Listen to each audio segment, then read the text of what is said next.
What is going on, everybody? This is your friendly neighborhood wrestling content creator Benjamin Dixon here, and I'm here to talk about um the Continental Classic for AEW.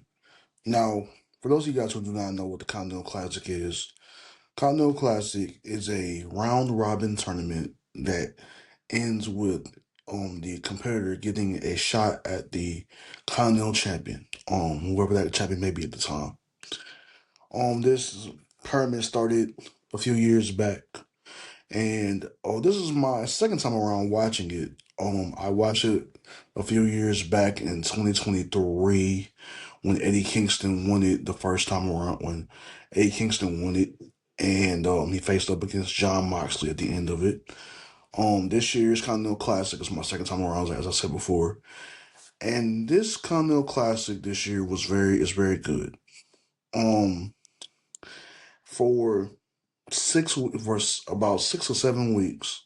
The Continental Classic begins at the first week, ends in the seventh week at World's End. Um, and you have matches from these two groups called the Blue League and the Gold League. Now, if you're from a New Japan school of thought, you know that they have the G1 Climax tournament, which is the um brainchild that helps out this tournament as well. It's the um tournament that inspired the Continental Classic. And so it runs in the same style as that. But what I love about the Continental Classic is every match has its own personal story. It has its own set of styles.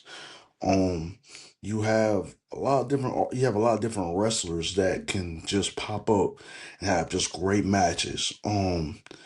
Let's like for instance this year we had a match between Kyle Fletcher and Speedball Mike Bailey. We also had a match between Pac and Kyle Fletcher from this week on Dynamite. You had a match between John Moxley and Konosuke Takeshita, amongst many others. And I really have enjoyed this year's Continental Classic in terms of just the overall talent and just the great matches and the great stories they've been able to tell throughout this year. I do think that for the finals is going to be to Konosuke Takeshita and Kazuchika Okada in the finals. But in the semifinals, I do think that we're going to have some sort of a triple threat because with all these people who have these leads, there's going to be a triple threat coming out of one of these leagues, one of the gold league or the blue league. There's going to be somebody. I think it's gonna be some people out of the gold. Some people out of the gold league are gonna have to have some sort of a triple threat. I think that's what's gonna happen, and I think it's gonna be a very fun tournament to see how it ends. I was there in the building for the Kyle Fletcher and Speedball Mike Bailey match in Atlanta for Winter is Coming, so I was very excited for that. So to be able to witness Continental Classic this year has been a joy and a pleasure, and it has quickly become one of my favorite things in professional wrestling today. I really have enjoyed thoroughly the storytelling aspects they use in this tournament and how in every match you can tell that people are really fighting for these points and figuring out, okay, I need to get these points. I need to figure out how many points I need in order to um be able to win this tournament and get a shot at this championship. And every match is a must win.